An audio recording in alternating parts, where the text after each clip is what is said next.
With Keith Smith. I had to get a haircut. Oh, there we go. There we go. So we're going to wish Mark some early congratulations. Congratulations in a matter of moments. Judah Wickower, things are looking great, which is always refreshing, right? Especially on a Friday. My friend, we can rock and roll when you're ready.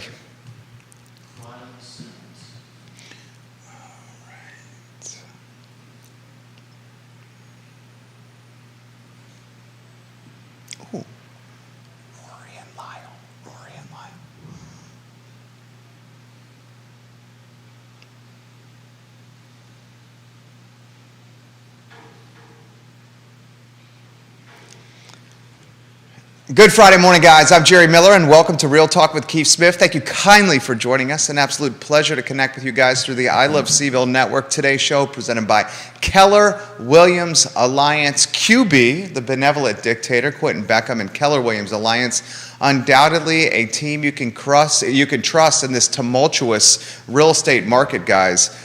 I mean, 6% plus interest rates. They've hit 6% and they escalated today for the first time since 2008. I have a feeling that topic is going to come on the show. Before we welcome our esteemed guest, the king of content, Neil Williamson himself, the president of the Free Enterprise Forum, I want to highlight Judah Wickower, who on a Friday is just the North Star of our infrastructure, the director who's become known around the metropolis of Virginia Beach, Norfolk, and cities across the Commonwealth as J-Dubs. J-Dubs, the jack of all wit. Judah Wickower, why don't we go to the studio camera? He liked that. He rarely laughs at my jokes. Today he did. I feel pleased. I feel blessed. Studio camera, Neil Williamson is in the house. My friend, first, how are you? I am well, and I love walking around Charlottesville seeing people shouting J-Dubs as he walks down the downtown mall. I love Neil's dry, sarcastic humor so much. I have a feeling today, and I did a kind of a teaser tweet yesterday, we're going to hear maybe elections matter. We may hear seats available. We may hear more housing everywhere for everyone, and we will undoubtedly hear some of the best pop culture references known to mankind. Before we get into the nitty-gritty, your son Mark, a talented offensive lineman, graduated from William & Mary. He's got a wedding in 8 days. How's the Williamson family handling the wedding and the stress that comes with weddings and this close a time frame? Well, you know, wedding's right around the corner. Well, it is true. The wedding is right around the corner, and I am blessed to have a very organized wife that has everything well under control. The couple is doing a great job keeping everything in check, and we're really looking forward to having what will amount to a fun week because we have family coming in. Daughter Jill comes in on Wednesday with her husband, and it'll just be good to have everybody together and to celebrate Mark and Alexis's wedding.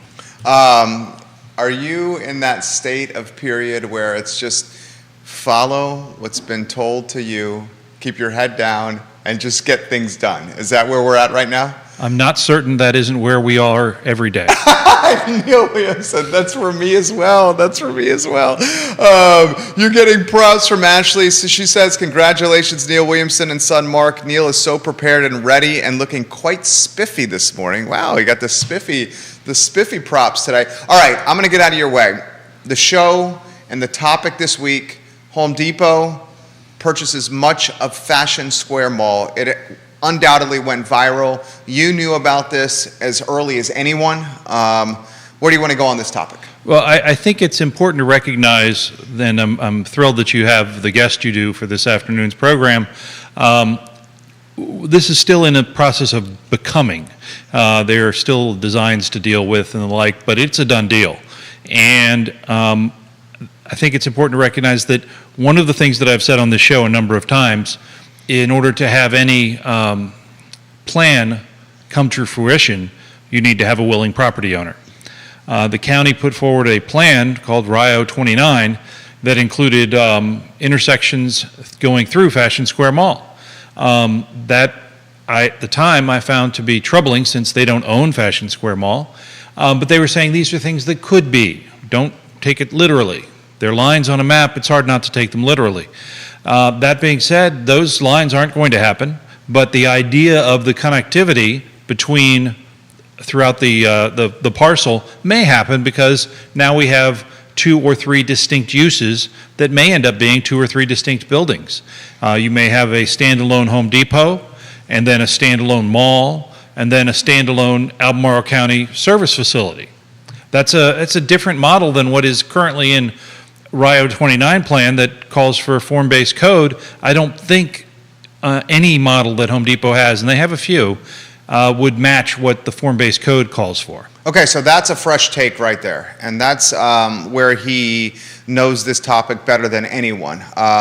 I've been told, for those that are watching and listening to the show, and we have comments coming in, Becky Fitz, we'll get to the comment about what stores are they bringing in here in moments, but I've been told that folks in the area should look at what Home Depot has done in Falls Church, Virginia, with the center that they own up in Falls Church. That may be a model of what's on the horizon. So if you guys want to do some reconnaissance, Falls Church, Virginia, and look at what Home Depot, the owner of that center, is doing up there. Did this shock you or surprise you? I mean, the person that, and I'll catch some grief here, the person who undoubtedly has been then leading the charge of, hey, UVA, Fashion Square Mall, has been me. It seemed like a no-brainer. They did not become the buyer. We know Home Depot is. Now they're going to be a landlord and a developer. Did it surprise you that a big box store like this made this purchase? Well, I was tickled by a recent post that said, well, orange was the right color for that particular parcel, but it just wasn't UVA orange. It was that yours? No, it wasn't. It was somebody mine. else? It was someone else's. And the reality is Home Depot has a huge number of different models. The model in Falls Church, the one I'm thinking of, it includes a frontage of structured parking, which is very unusual for a building, home improvement store. It is due to a lack of parking. I don't think that model fits here because if there's one thing Fashion Square Mall has, it's parking. Yeah. So I'm not sure that they need structured parking on that site, although it would reduce impervious surface. Perhaps if they change the other to less impervious surface. I think that it surprised me a little bit. Home Depot has been very interested in this market for a long time. I will say, as I quoted in a blog post about 3 years ago, I needed to refinish my wood floors, and I went over the mountain to the Home Depot, had to drive past an Olive Garden in Harrisonburg, and because the others don't rent the floor buffers, and I didn't need to buy one, and so I rented it, and I drove back, and all the way I was thinking, why aren't these brands here in Charlottesville and Albemarle? And the easy answer is, sometimes some of them have tried, some of them have gotten to the pre-application process and pulled back. Cracker Barrel did that, they pulled back from that. You may or may not remember that where now a bank and oil change are located in front of Buffalo Wild Wings, at one point was going to be a Sonic. They pulled back. And others have seen the regulations and the manner in which Albemarle puts forth those regulations and found those challenges to be more expensive than the value they were getting. The question is the juice worth the squeeze? John Blair, we love you, JB. That was a heck of a bench press. We saw you do this morning on Twitter. He's hitting new records, John Blair, on the bench, Neil Williamson. That's fabulous. There is nothing better than starting the day with a good workout. Well said, well said. So why don't we highlight the challenges with signage when it's come to some of these brands in Albemarle County? Sure. Let's rather than pick one out that might be in process, we can talk about one that came through, Applebee's. Applebee's features awnings. Those awnings have no writing on them. There was a long discussion at the ARB about whether or not those awnings were signage. And in the end, they said, well, it could be somebody else could come in there, and they are in the Applebee's location closest to my office, and change the awnings, and it wouldn't be the same meaning. So I think that I know that they measure the signage very carefully, how much advertising signage you have, including if you have signs in your windows like grocery stores do. That counts against your signage. And the number of days you can have temporary signage up is also limited by county code. That being said, some brands have huge brand footprints. I remember back before Jerry even got to Charlottesville, there was Toys R Us that wanted to put a Jeffrey on the top of their store near Hillsdale Drive. That's the giraffe. That's the giraffe, and it was denied by the ARB, as was the plug for the Circuit City building that now is in Albemarle Square. It was in Albemarle Square.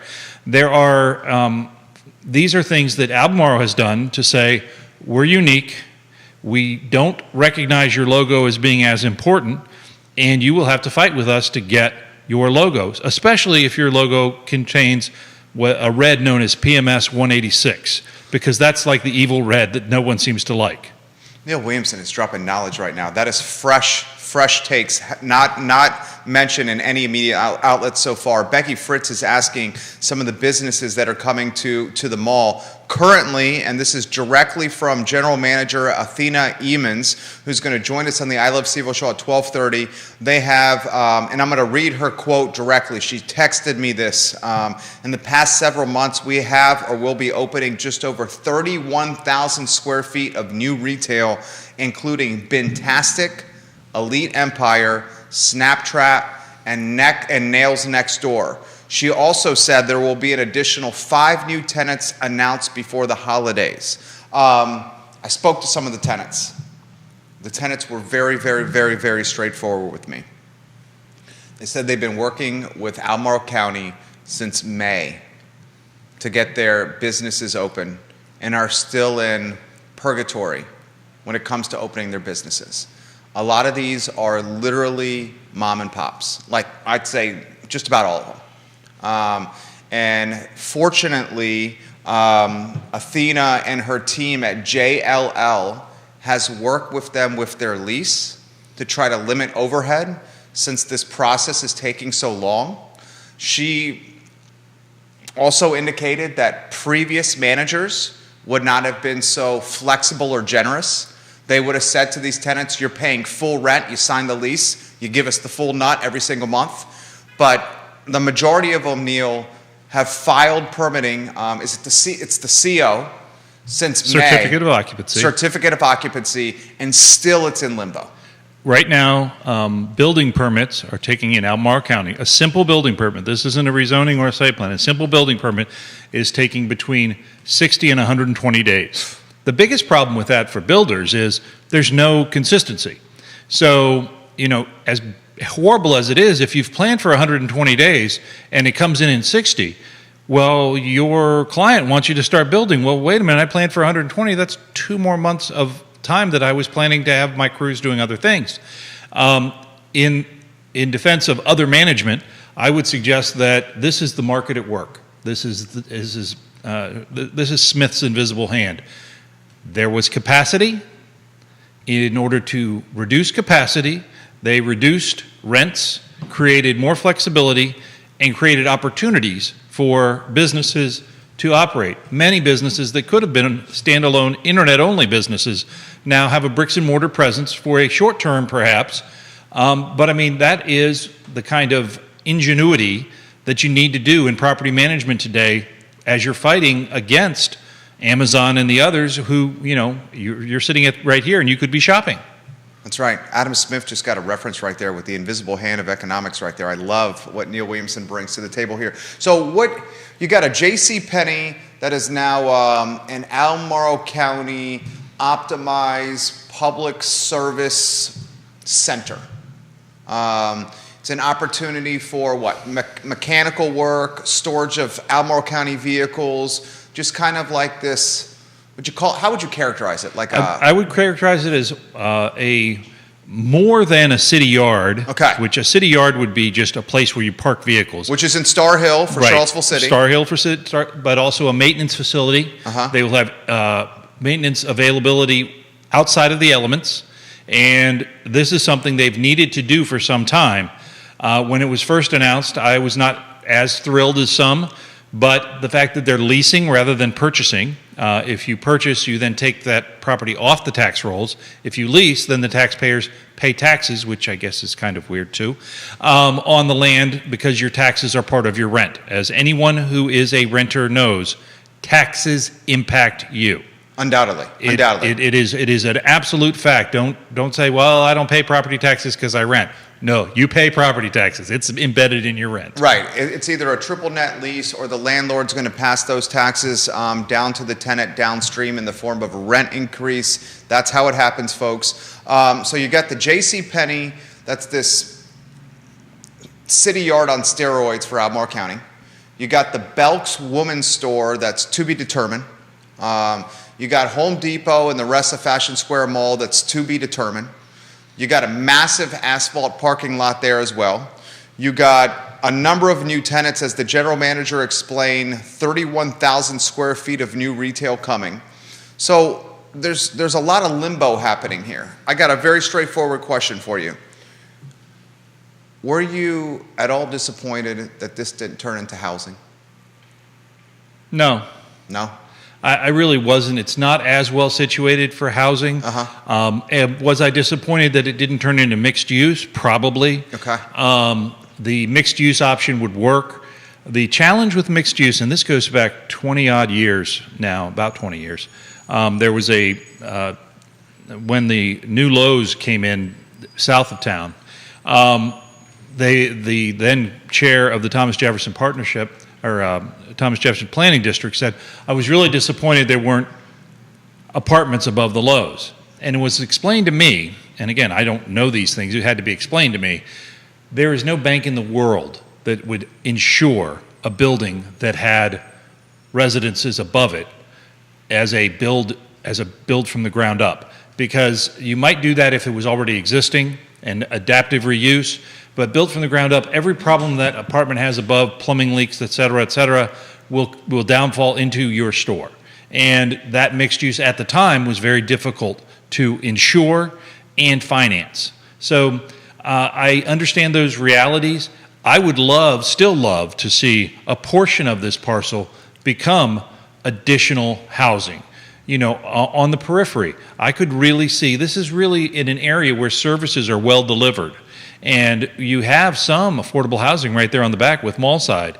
So I could see some townhouses, not dissimilar to what we have at Glenwood Station there, maybe on the front side or on the north side of that going in. I also see, I wrote a piece in 2019 about Charming Charlie, which was a store that was closing in Fashion Square Mall. And people were upset about losing Charming Charlie, which I've never been to. But Charming Charlie is a story of creative destruction.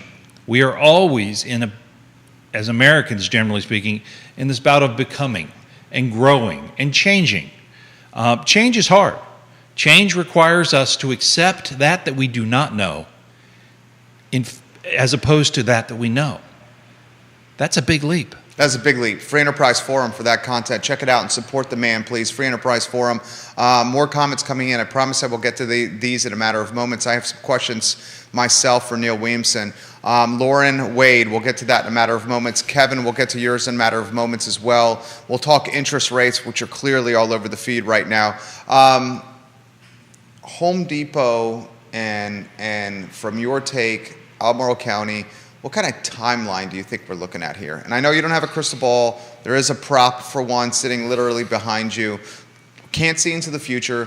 I would imagine this is a considerable time away. Not as long as some projects. Okay. Reason being, I believe they have all the zoning they need. Okay. So if you have a parcel that is zoned appropriately for commercial, it doesn't matter that it's not selling suits, it's selling sledgehammers. It is still commercial activity. So that piece is done, the zoning piece. That takes forever and a day. That can be up to 10 years in some cases, but most cases it's between 1 and 3. You still have to go through architecting, designing the building, getting that through the architectural review board, which takes not forever anymore. But it does take some time. And then you have to get your building permits, which we've discussed is a long time for just a simple building permit. This will require a site plan and a building permit, and that requires a fair amount of staff time, as well as all your permitting and the actual construction time. So I would say that I'd be very surprised if we saw anything within 24 months, but perhaps your guest this afternoon would have a better gauge at that. As a free market guy, what do you make of the Home Depot directly across from the Lowe's? You love it, don't you? I do. Me too. As many of you know, I grew up in the Northern Virginia area, and there was you'll appreciate this from an advertising standpoint, Harry the homeowner. Okay. Harry the homeowner was the mascot of the Heckinger Company. Heckinger was a small regional hardware store, and it owned the DC market. When Home Depot and Lowe's came in, there was actually an article in the Washington Business Journal, and an executive at Heckinger just said, "We've been charging too much for too long for our products," because they could. Competition is good. Well said.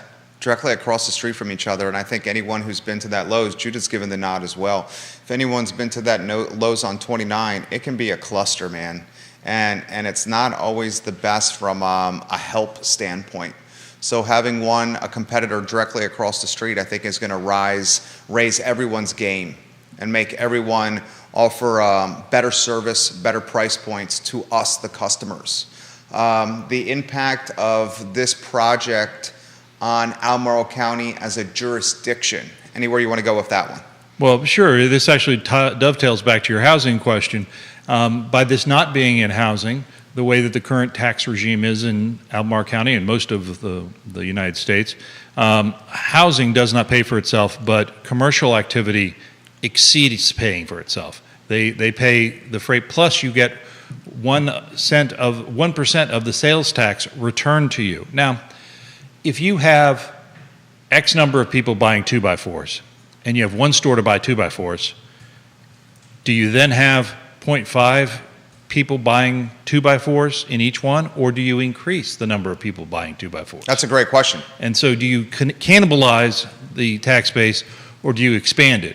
My guess is there's an expansion, but I also know some folks that live specifically west of town that make no bones about going over the mountain to John Blair Land to do all of their home improvement shopping because they get better pricing and like to go over the mountain. Judah's giving the nod. Oh, Judah wants to slide in the mic over and wants to go on a 3-shot. Look at that. Judah Wickhauer, jump in here. So, two particular sets of businesses that I remember in Savannah, Georgia, were the movie theaters and the Lowe's and Home Depot, and both of them were right next to each other. So you had one theater with a giant parking lot right next to another theater with a giant parking lot, both always full. Lowe's and Home Depot was exactly the same. They were literally right next to each other, parking lots right next to each other, and both of the lots were always full. People went to whichever one they wanted, and I don't think any of those businesses were having any problems. Good take right there from Judah Wickhauer. Becky Fitz has this question. Becky, thank you for watching the show. Neil, why is Albemarle County so strict on signage for businesses? That's a great question, Becky. It actually draws back to 1976. When Jerry was just a mere twinkle in the eye. I wasn't even born yet then. I was 10 years old, but the Queen came to visit, and rest her soul, the Queen came to visit, and Albemarle all of a sudden put up huge regulations about billboards, especially on US 29, because, wait, the Queen's driving by. We can't have billboards that say, "Hey, Pepe, south of the border." The idea behind it was to control the environment and make it Albemarle-like rather than Anytown, USA. So the Architectural Review Board was created somewhere around 81. And I'm probably the only person who has read all of the minutes of the Architectural Review Board from its beginning. And if you read that first meeting, halfway through the first meeting, there's a notation that the recording secretary said, "Mr. Lindstrom instructed me to turn off the recording at this point." 33 minutes later, it comes back and says, "Mr. Lindstrom told me to start recording again." Oh, my goodness. And that's in a report that you'll see under the reports tab called ARB, the Eye of the Beholder, at freeenterpriseforum.org. But what happened in those 33 minutes? It was a fundamental question about logos, the importance of logos, and free speech. And I don't know what happened in those 33. I was a freshman in high school.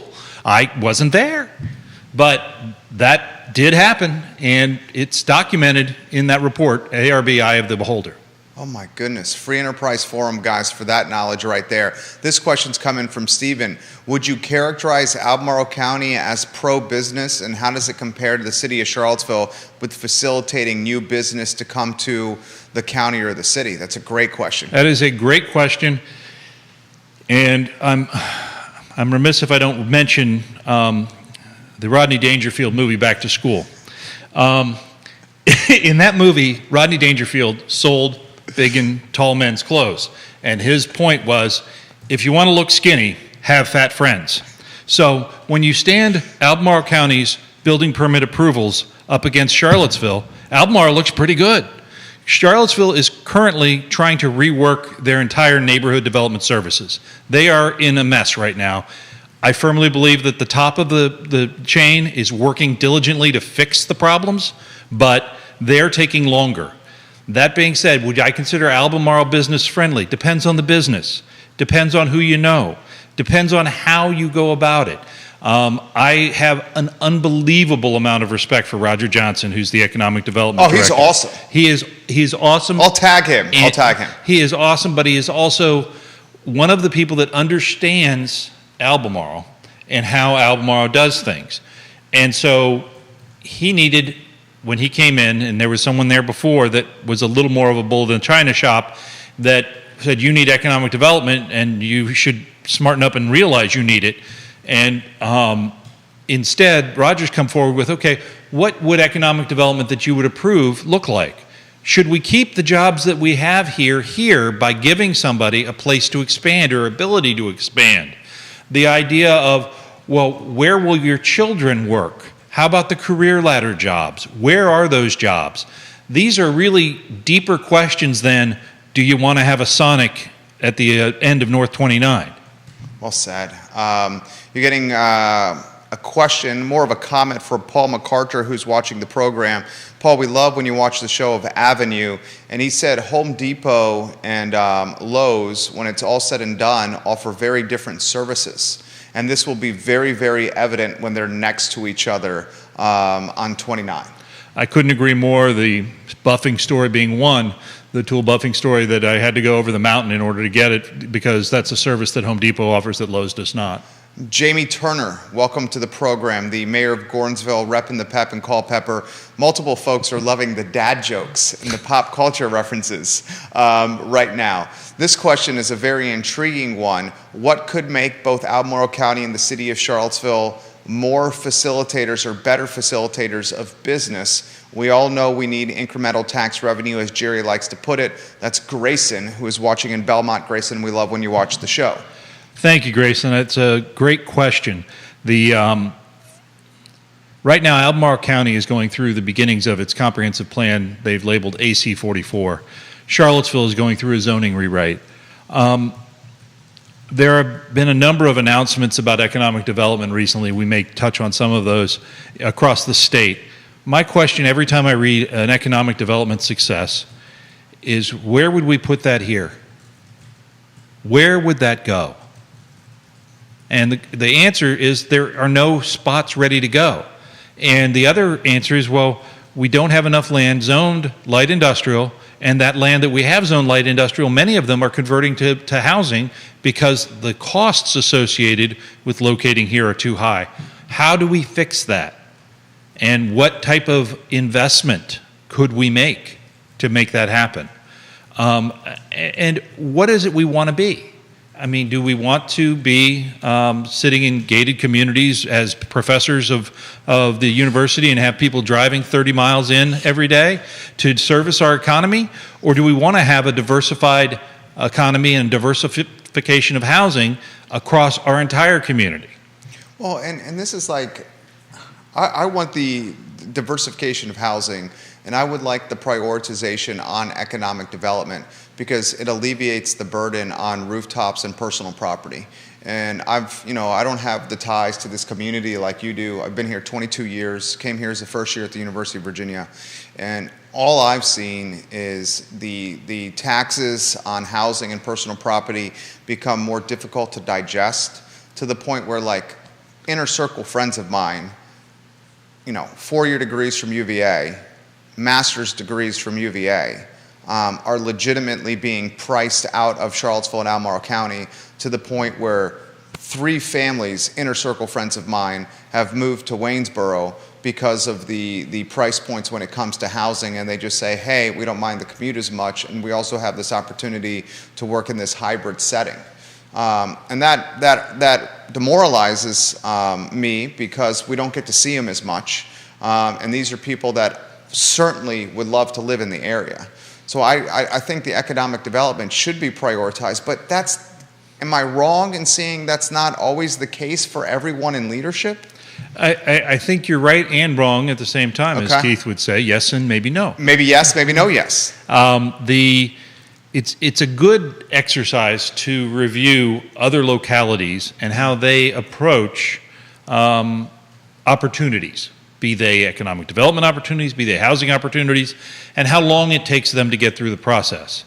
On the other side of the mountain, you do see a faster track. In Greene County, you see things move, not rocket speed, but they move much quicker than they do in Albemarle and Charlottesville. Louisa has gotten a little bit slower in the last 2 years, but they are embracing the idea of increased economic development. What they're embracing, as Waynesboro and others are, is, yeah, come and live here. Come on, we got cool stuff. and we're gonna, when you get the rooftops, we'll get the other stuff. And yeah, we'll let an Olive Garden come in, sure. We'll let the Cracker Barrel have their porch, it's fine. We don't have quite the hang-up some other people do. This, Alan Polson, welcome to the program. You got a lot of folks watching here. Becky, you're opening up Becky's eyes to this. She has a very good question. How often, Neil, are the signage restrictions reviewed and updated? Trying to recall, we did have a review within the last 8 years. It was a fairly decent sized review, and those signage requirements are based upon square footage as well as road frontage for the calculation, and it's probably a higher calculation than this liberal arts major can do. And before I get branded as someone who has been born and bred here, I only have a few more years on Jerry, because I moved here. I'm a newbie. I moved here in '99. Okay, so right about the same time. Me, as a first year, probably not nearly as in tune with things as you, the professional in 1999 who came here. Paul MacArthur follows up his comment by saying Lowe's targets the homeowners and those with a decorating mindset, while Home Depot is targeting contractors and more of a construction mindset. So maybe what Paul's alluding to, and Paul, I don't want to speak for you, we've dubbed him the king of the South Side. Paul, we love when you interact with the show. You genuinely make the shows better, man. Maybe what he's alluding to is this will drive tax revenue because it's a different customer base. Lowe's more the layman, the family customer, moms and dads. I actually found out yesterday you can't say moms and dads anymore. The preferred nomenclature is parents now. Which is... things I learned. Yeah. So it's now parents is the preferred nomenclature. Where Home Depot is now is more targeted for contractors. So that could be to your point that maybe the base is not cannibalized because it's two different customer verticals. Right, but if you're after, again, same point, just different players. You have Better Living, you have Cardinal Home Supply. Those are dealing directly with pros. That's a good point. And and they will work with homeowners, but their real market is the pros. So the question still stands, as you add a new participant in the market, do you divide the market or do you expand the market? That's a great point. Very well said. Kevin Yancey, the king of Waynesboro, said, didn't Albemarle County basically outlaw neon signs? Neon has been, in practice, neon has pretty much outlawed itself. One of the challenges, and they are going to be reviewing this, I believe, next year, one of the challenges with light technology is that it moves so swiftly. What's that mean? Well, for instance, it used to be measured in foot candles. That sounds like a really expensive term. Foot candles. Well, now it's measured in lumens. You're talking innovation here. Innovation and innovation in measurement. In innovation, I mean, you can have a cathode ray tube producing X number of foot candles, or you can have an LED producing lumens. And how it's measured and how it's focused, which is more important than how it's measured, is how it's focused. The light spillage is sometimes an issue, and I go back to this term, gosh, too many acronyms, CEPTED, which is preparing places to be safe. Okay. And the idea is, if there's a little light spillage from my parking lot onto the sidewalk, is it a bad thing? If there's a lot of light spillage into the driver's eyes, I think that is a bad thing. But a little light spillage onto the sidewalk might be a safety enhancement. Very well said. We're going to get to the chatter on the interest rates. Multiple folks are talking about the interest rates. In fact, Kevin just shared on the feed, which is a terrifying proposition. Kevin, we love when you interact with the show. Friend of his with not great credit just locked in a 30-year mortgage at a 15% interest rate. Whew. And a 15%. You want to touch that? I will just say that I am old enough that my sister's first townhouse that she bought was at 18. Yeah. And 3 years or 4 years later, she refinanced, and then 4 years later, she moved. These are the times we're in. And I am not, you have lots of financial professionals who watch this program, that appear on this program. I just know what personal experiences are, and I believe interest rates impact markets. The availability of money impacts everything. The red numbers on the TV screen today impact everything, and where money goes. All of those things are intertwined. That being said, this is not the end of the world. This is the world we're in today. Tomorrow's world will likely be different. Well said. Well said. He's talking red on the screen. The markets guys are very poised to be down for a fourth week and out of the last 5 weeks. And there is undoubtedly volatility and concern on Wall Street. We'll get to that perhaps. Why don't you put a bow around and dot the I's and cross the T's on Home Depot? Anything else you want to get out there? Zoning, government, finance, economic development, the future. Multiple folks are talking about this asphalt parking lot and how that could have been utilized for so many other different things. We're very empathetic to that. But this is just the nature of the free enterprise. Nothing is written in stone, and the property owner, whether you like them or don't like them, has rights. And their rights include up to the zoning. That being said, I fully expect if you're looking at a teardown situation, you're probably looking at a reimagination of the site. And that may include, for instance, does anybody like Chick-fil-A? Love Chick-fil-A. So for the longest time, you could only get it in the mall. And then Lowe's up on the hill did a mathematical calculation and realized they had way too much parking, much more than the ordinance required. And they were able to sell off that parcel and the parking and open and have a Chick-fil-A up there open. That changed the dynamic and the traffic pattern up there dramatically. And I do have a very strong admiration for Chick-fil-A drive-thru. Oh, they're amazing. It is. How do they have 15-year-olds standing outside inhaling exhaust fumes, no matter the weather, expediting orders? It's amazing. My pleasure. Right? For our pleasure. I Right. mean, it's absolutely amazing. In fact, we've joked on the show, and I'll throw it back to you. The Chick-fil-A infrastructure should have been the ones issuing the COVID shots. I will just say that there is a lot to be learned from private industry that does their private industry well. Well said. Neil Williamson dropping knowledge here. This is a great question here. Stacy, we love when you watch the show.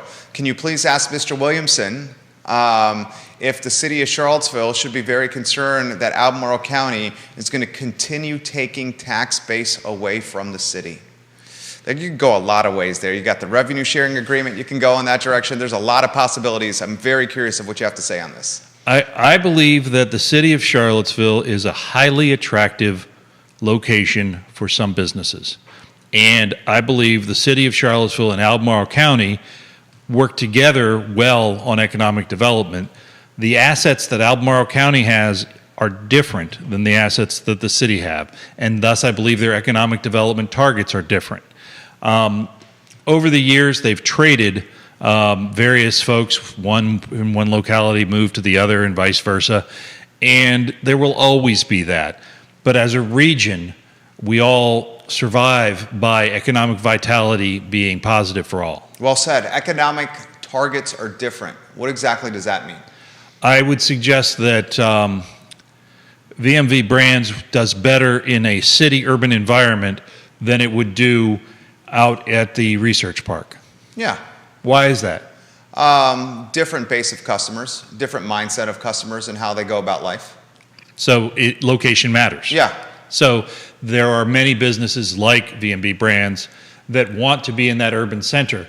And there are other businesses that are much more accustomed to wet labs and being sequestered on a corporate campus that would fit better at the research park or another location, Woolen Mills, for instance. Spencer says, why are there not light industrial, as he said it, or warehouse spaces available to so many businesses in the area that need it in Albemarle? Why is because they've been eaten up by other income-producing projects, including housing, and not replaced. Why? Because our development area was effectively designed in 1971, before Jerry was even a glint in the eye. But in 1971, the original lines were drawn. They were codified in 1979, 1980 with the great downzoning of the rural area, and they have not significantly changed. They've changed a little bit, but have not significantly changed since. It's time for the community to recognize the need to be more than less. Right now, it's less than 5% of the land mass in Albemarle County. If you do that, and you have the environmental concerns that you have of stream buffers, steep slopes, et cetera, requiring 15% open space, all reasonable, understandable things you want to have, you're going to run out of land. And the report, the AC44 internal report, shows that. The capacity analysis shows that. Now, the capacity analysis shows that there is enough industrial land. Well, why is that? Because the demand for industrial land in Albemarle County has been so suppressed for so long because it hasn't been available. If you all of a sudden had facilities available for startups, I firmly believe you would see Albemarle County grow in startups. I completely agree with that. Carol Thorpe watching the program, the queen of Jack Jewett. Carol, Hi, Carol. We love when you watch the show. She says, it alarms me that many who champion affordable housing in Albemarle and Charlottesville do not also champion economic development, which will create the kinds of upward mobile jobs that will support the requirements and challenges of successful long-term home ownership. Without the economic development, the sandwich makers and the shelf stockers, how long can houses stay affordable once we get the economically margin into them? She's basically saying, if we have affordable housing in Charlottesville City or in Albemarle County, but we don't have the jobs for the folks that need the affordable housing, how long could they live in the affordable housing we create for them? That's a great comment. Right, the idea of creating a permanent underclass and providing no ladder to get out. Right. Juan Sarmiento watching the program. He is one of the best mechanics we know. He services the fleet of CAT. We've dubbed him the king of transportation, Juan Sarmiento. Welcome to the program, my friend. A lot of comments coming in. The interest rate comment is all over the feed right now. We're now over 6% on a 30 fix with good credit. That's with good credit. We have a case study put in the feed. A neighbor friend of Kevin's, she did not have good credit. 30-year fixed at a 15% interest rate. I'll start open-ended for you. This is going to go higher. PAL on the 20th, the expectation is either 3/4 of a basis point increase or a full point increase. That's in 4 days. He's going to make that announcement. The expectation is another rate hike in October. That could be half a basis point in October. And now, because the inflation number came in hot earlier this week, the chatter is potentially one in November as well. Open-ended question that I'll take a deep dive for you. What do you make of this? I look back at the first part of what was likely going to be a one term of the Reagan administration. and I believe it's Paul Volcker. That's right. Was the Fed chair, and he was a maverick and raised interest rates right and left. And as he did it, people said Reagan will never be reelected, and we're all going to die with these interest rates.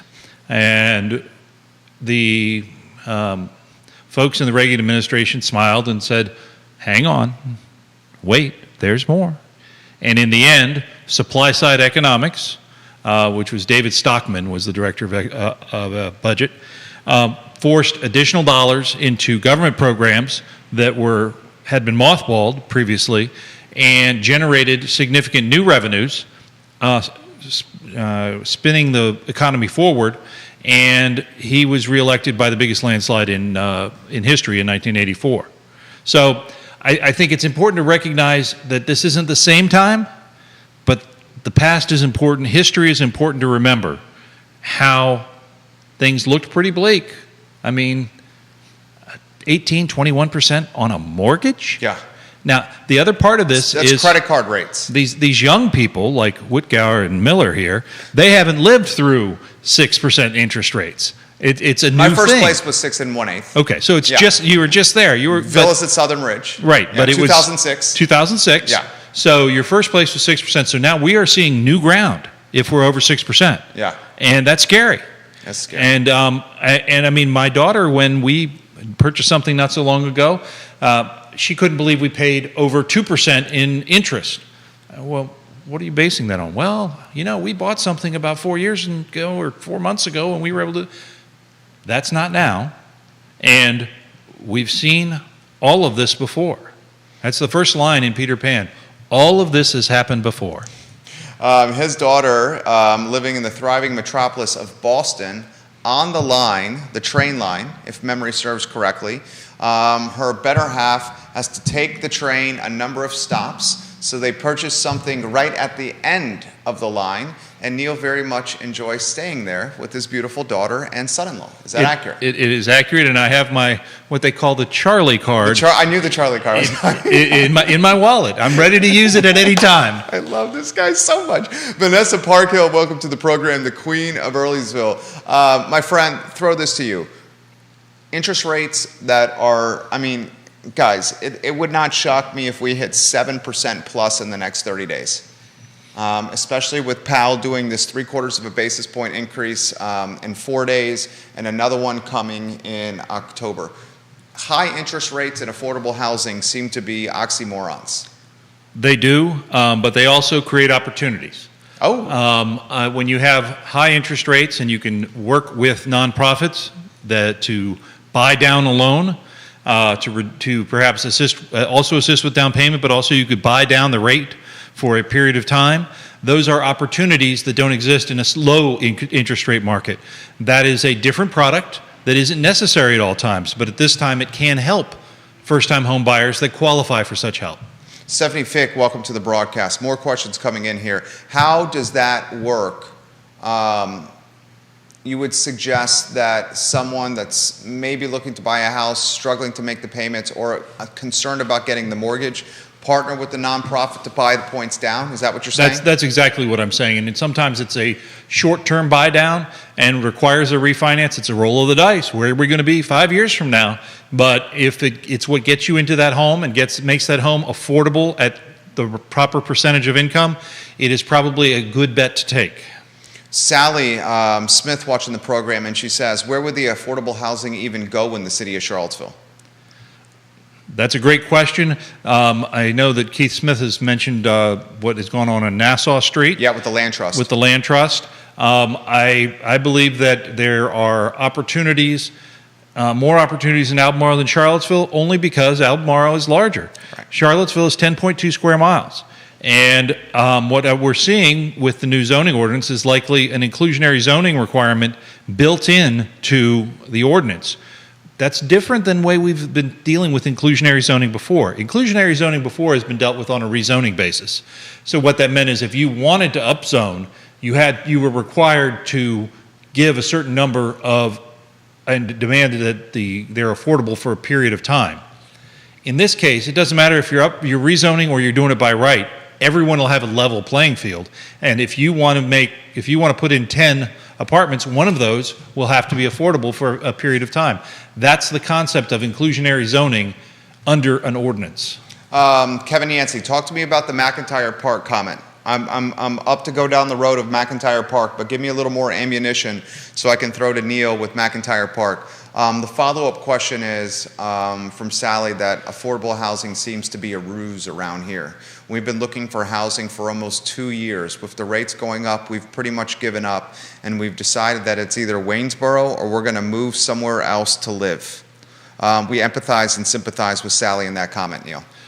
I couldn't agree with Sally more. The challenge for finding affordable housing, or housing that is affordable to general population, is huge. That being said, Waynesboro and other are options. I remember in the 1980s when a locality in Northern Virginia market indicated they were concerned, someone was concerned that they weren't paying their public servants enough to actually buy housing. And a member of that board of supervisors said, well, trailers are housing and we need to consider that as part of the housing solution. Well, you know, the question is, what are we defining as housing? Is it a 2-bedroom, 3-bedroom standalone house? Is it an apartment? Is it, and what works for you? Most people, housing decisions are not philosophical decisions, they're family decisions. You've got a baby on the way. You have a need for more space. You downsizing. All of those decisions are personal decisions. And they're impacted by macro decisions of what the economy is today and how many houses are available and how many units are available and what's acceptable to you. I will tell you, I haven't lived in an apartment since my college days. I've lived in a shared house, but I haven't lived in an apartment since my college days, and I don't want to go back. Right. Juan Sarmiento says, that's why I live in Louisa County, affordable housing. Then he commutes to Charlottesville City, where he's one of the top technicians for the Charlottesville Albemarle Transit Fleet. We have monikered him the king of transportation. Brittany Gray watching the program, the fantastic realtor, Brittany Gray. She says, we're working on affordable housing right now, Neil, in Fluvanna County. And when you work on affordable housing, and Keith likes to say housing affordability, there are a couple of ways to work on that. And you can work on that with projects, you can work on that with policies, you can work on that by working with the laws of supply and demand. And I know of several large projects going on in Louisa County and some that are on the books, perhaps, in Fluvanna. They may not have come to fruition yet, that will increase the supply. And when you increase the supply, you increase governmental demands as well. And that needs to be recognized that, yes, when you build more housing, you get more people. And when you build more housing, it lowers the cost of housing. Lauren watching the program, great interview. Can you get Neil's take on the transportation issues the schools are facing? Sure. Well, the schools, I was horrified when I heard that Charlottesville City had 6, count them, 6 bus drivers. And this is not unique. In fact, Louisa County is unique in that they have a full bullet of bus drivers. This is something going around the state, going around the nation. And it is a concern, a crisis. Getting a CDL license, there's a couple of different things that can be done. One thing that has been considered in Charlottesville and was discussed early on, do we have to have the big bus? What if we had a fleet of smaller vehicles? Would we get enough drivers to drive the smaller vehicles? Now that means you need to have more drivers, but you don't have to have a CDL, a commercial driver's license, in order to do it. That being said, I think that that's part of the solution. There was some discussion yesterday about privatization. I have no problem with privatization. I have a problem with the schools privatizing some. If you can't provide for all, provide for none. I really do have that concern. And it is because what it does is it creates 2 classes of citizens. Yep. And public education is supposed to be a meritocracy that's open to all. And anything that creates division in that creates a problem for me. I give him props for that. Props for Neil. After yesterday's show, I got feedback from 2 neighborhoods who listened to the show, and they're going to move forward with it's the parents. They're not even going to wait for the schools. The parents are going to contract out the service themselves. At least they said they would. Because there was some liability issues if the schools did the joint venture with private business. I'm not sure public can do it in that scenario, but the parents can hire a private transportation service to get their kids to school. They can, and there is nothing, for viewers to know, there is nothing that I'm aware of in state code that mandates the locality provide transportation to the schools. I know that's sacrilege, but that is my understanding. Okay, so I'm learning here. Wow. So nothing in state code that you know of, and you're very well read here, you're the king of content, that would say the public schools have to get the kids to school on a school bus. I'm not aware of anything that says that. Wow, that's a frightening proposition. It's because reality. if the schools don't get the kids to school on a school bus, and granted that's not really happening in a very optimized scenario right now, what happens to the 2-parent working family? Right. Well, it changes the dynamic. Yeah. And what you're talking now about these 2 neighborhoods, which is really just glorified carpooling. Yeah, that's what it is. It's glorified carpooling. Right. And except there's a third party involved. There's a third party involved. And money. And money. So you're hiring a driver. Yeah, it's what Kelly Jackson called yesterday Uber for kids. Yeah.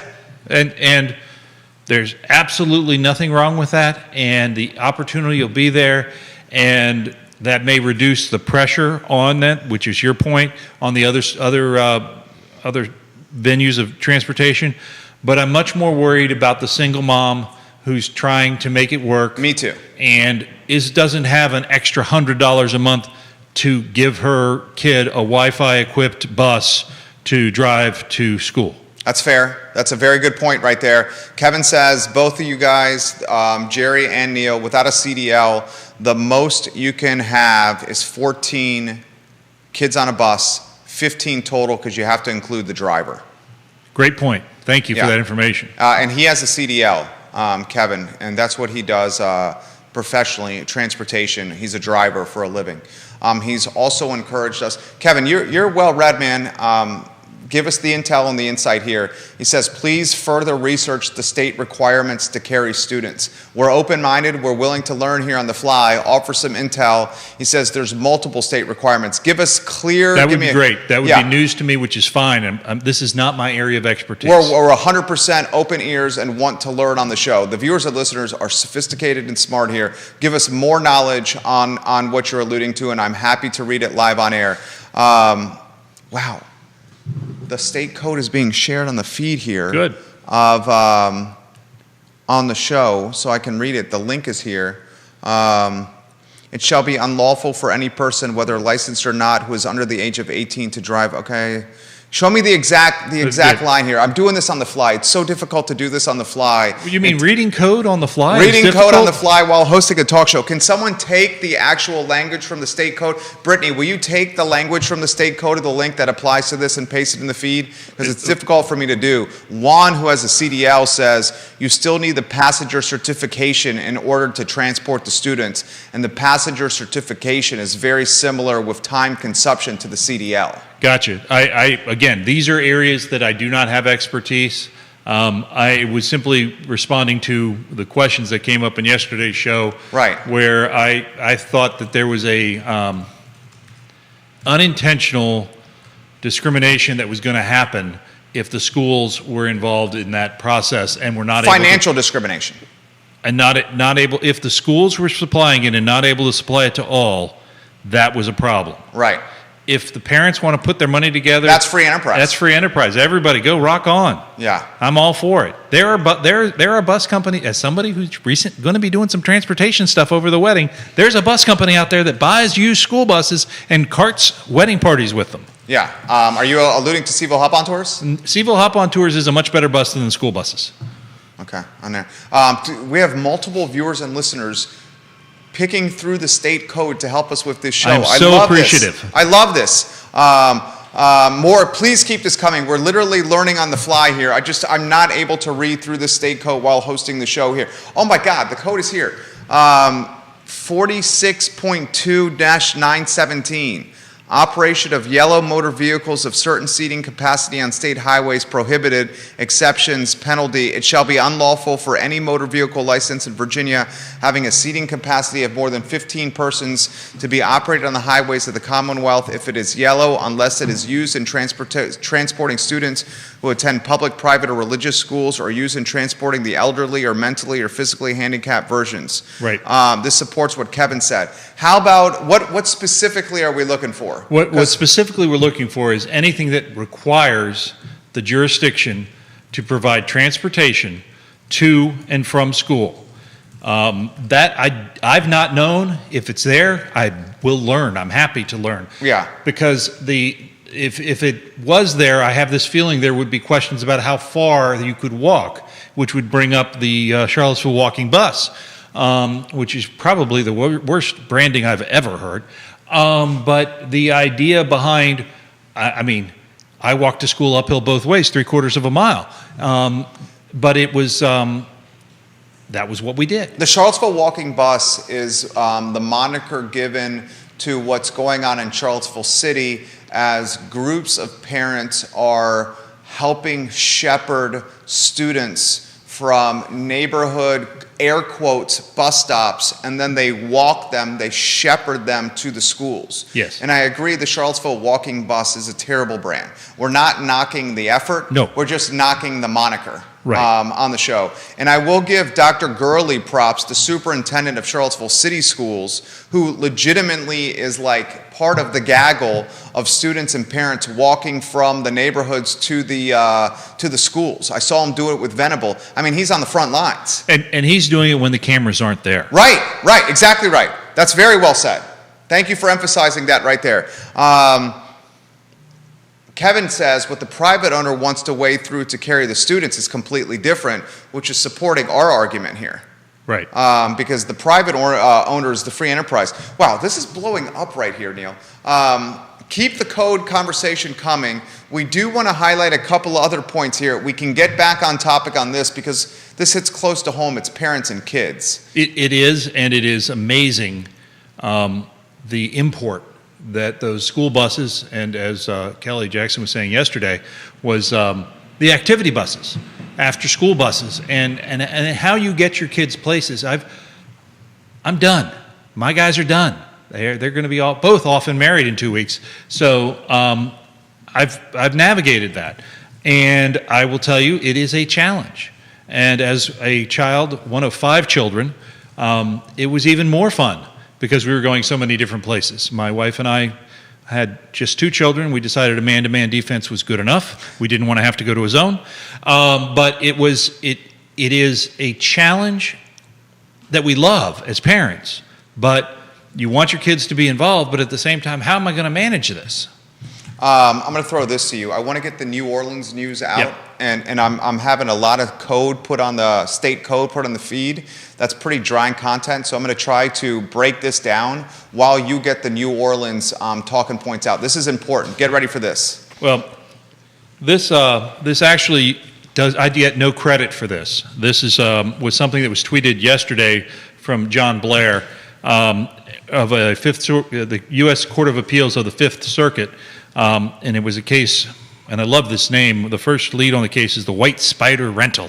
But it was Airbnb owners in New Orleans versus the city of New Orleans, and it was involving 3 specific constitutional challenges for short-term rental. And the idea that came out and the push that came out was a logic piece about if you own a property, do you have to live there to be allowed to do a short-term rental?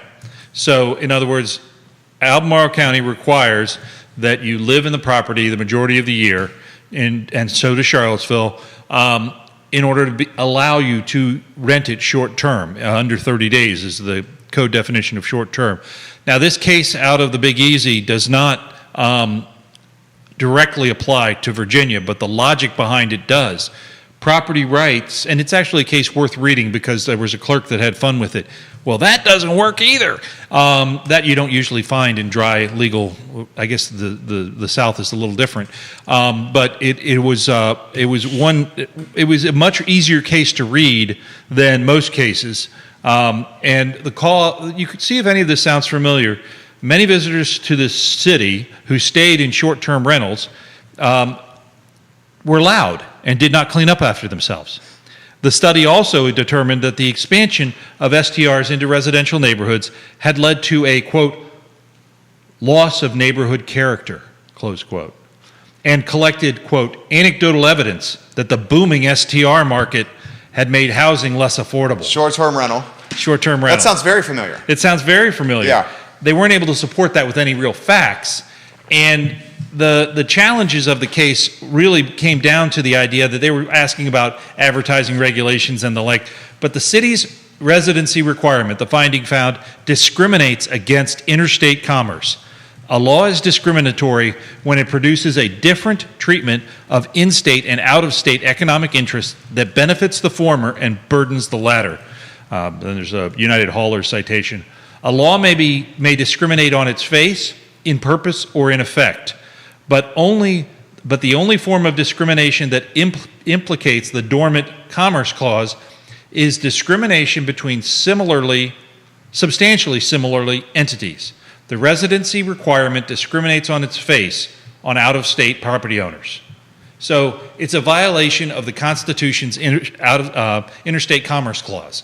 It will be fascinating to see if some libertarian lawyer somewhere takes this up and finds a willing Airbnb or short-term rental to move forward with this in Virginia. Because this ruling, while a federal ruling, only covers the 5th District and does not, and it cites Louisiana Constitution law rather than Virginia Constitution. But I believe the same argument can be made, and that was quoted, that was the tenor of Mr. Blair's comments, not providing legal advice because I'm not an attorney and I'm not quoting Mr. Blair directly. Did you stay at a Holiday Inn Express last night? But I did not stay at a Holiday Inn Express last night. I love Neil so much.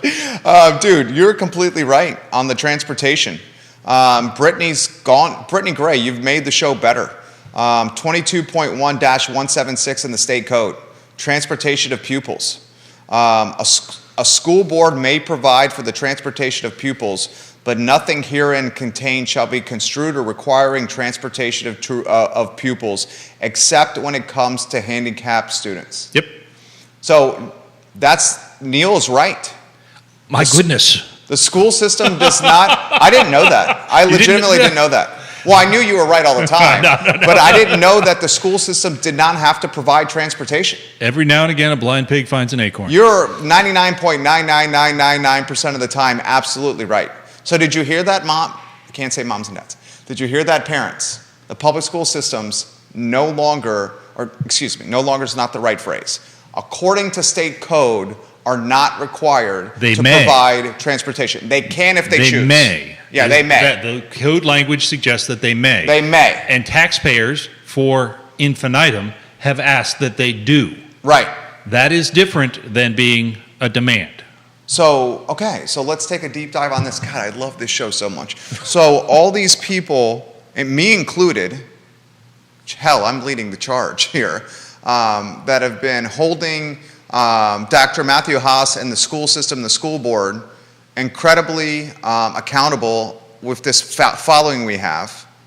They can legitimately say, state code says, we do not have to provide this transportation. That's accurate. They probably won't keep their board seats if they were to say that, because you're represented by an elected board in Albemarle and Charlottesville. But superintendent is not.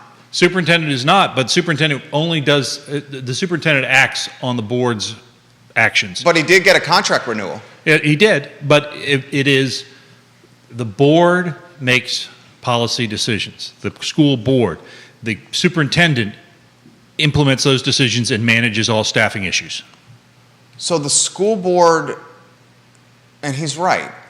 I'm literally thinking about this on the fly. My mind is blown here because I think the large majority of people, so everyone that's watching this program, I think are equally in this scenario where their mind just got blown. people assume, or I don't even think the word assume applies, almost expect the transportation to be there from to and from school, just because, with a similar mindset with the interest rates. The interest rates have been so low for so long, the expectation was it's just going to be 3-4%. Now that they're going up, everyone's freaking out and it's chaos. Perception is reality. Perception is reality. We say that all the time. What is VMV Brands, our advertising agency, in the business of? Managing perception. So maybe the perception is that the school should get the kids to and from school on time, but technically by state code, they don't have to do this. That's accurate. So the school board, now to Neil's point, the elected school board would never say, hey, we don't have to get your kids to school on time, because as soon as one of those school board members do that, all hell would break loose. One would anticipate that to be true. Right? Yes.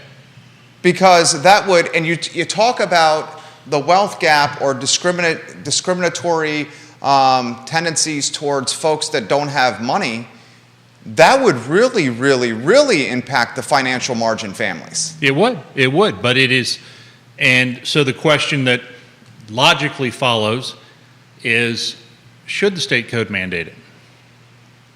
This is a great comment from Brittany. Brittany, you just made the show better, the realtor. What is interesting is that they are not required to offer transportation services for children, but they did mandate masks on buses for kids and drivers, far longer on the bus than in the schools for an optional service. Dude, think about what she just said here. That's great. So you were required on Albemarle County school buses to wear the mask. If you chose to ride the bus. If you chose to ride the bus. And the bus is not required by state code to be offered as a transportation amenity for public schools. This is serious. This is great. I'm in 10th grade and I'm learning logic. If the school chooses to provide bus transportation, and if the pupil chooses to ride the bus, then a mask is required. Is that a fair requirement then? You have two bailouts in there. The school could not run the bus, or you could not ride the bus. Right? Those are you free choice. God, this is solid. Tara Savage, welcome to the program. Hi, Tara. Do we get to the point where they just say no? They say, Kevin says, and he's a CDL, the county may not have handled it the best, but it could have been far, far worse. Oh my gosh, dude, my mind is completely blown here. Would the schools get to the point, and obviously you don't have a crystal ball here, the bus driver scenario is not fixing itself. And as he's indicated, this is a nationwide problem. It's not unique to Albemarle and the city of Charlottesville.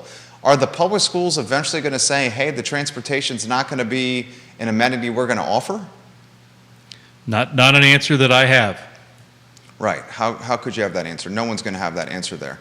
Oh my goodness, dude. I'm rarely on this talk show at a loss for words. And today I am at a loss for words because I legitimately just knew something that went completely against everything that I've known in my 40 plus years on this planet. And he brought this to us. Don't forget, it was verified by the viewers. It's verified by the viewers who are showing the state code. Yes. And Brittany says, my aunt has been a bus driver for 35 years and can confirm that we are very close to the transportation not becoming an amenity with the public schools anymore. So folks, giddy up and get ready for that. We need to talk about, Tara just said, and this is what we talked about yesterday, Tara Savage with Kelly Jackson, it's time for privatization of transportation. Ask Neil his take on this. You've touched on this already. Why don't you offer that take again? Sure. Bottom line is privatization is fine in the free market. Privatization of the buses, unless it was universal, would be inappropriate for the government to provide because it creates haves and have-nots. It creates a line of discrimination. If there are not enough buses and they have to choose who gets to ride and who doesn't get to ride beyond geographic location, that creates a discriminatory practice. I believe the private sector could solve this. That being said, I don't think it'll be cheap. No, I don't think it's going to be cheap at all. And looking at the Miami link that I sent you, it wasn't, I believe it was $100 a week. $100 a week per kid? Per kid. That's astronomical. Yeah. I don't see that as a solution. No, that's not a solution. And that $100 a week price point was with the economies of scale, or was it a very narrow customer vertical or rider vertical? This was out of Miami, Florida, which is a pretty big customer base, and it seemed like a decent size operation. Damn, dude, this is heavy. This is heavy. We're not going to get to this many comments here. It's 11:31 here, and we got to prep for the I Love CVille show. Neil Williamson has undoubtedly crushed it today. Can you talk briefly or give the cliff notes? Philadelphia firm is Baltimore's most aggressive buyer of vacant row houses. Sure. There was an article in the Baltimore Sun in the last week focused on a private sector company that is buying up and is one of the largest buyers in many of the low-income neighborhoods where buying up vacant buildings, refurbishing them, and renting them out to what is called Section 8 HUD rentals. There's some concern that with this consolidation of ownership, it becomes a slumlord, and that hasn't come to pass yet, but interestingly, in the article, it talks about a nonprofit that was trying to do much the same things, and they wouldn't buy the vacant lots in some of these areas because they were so far gone.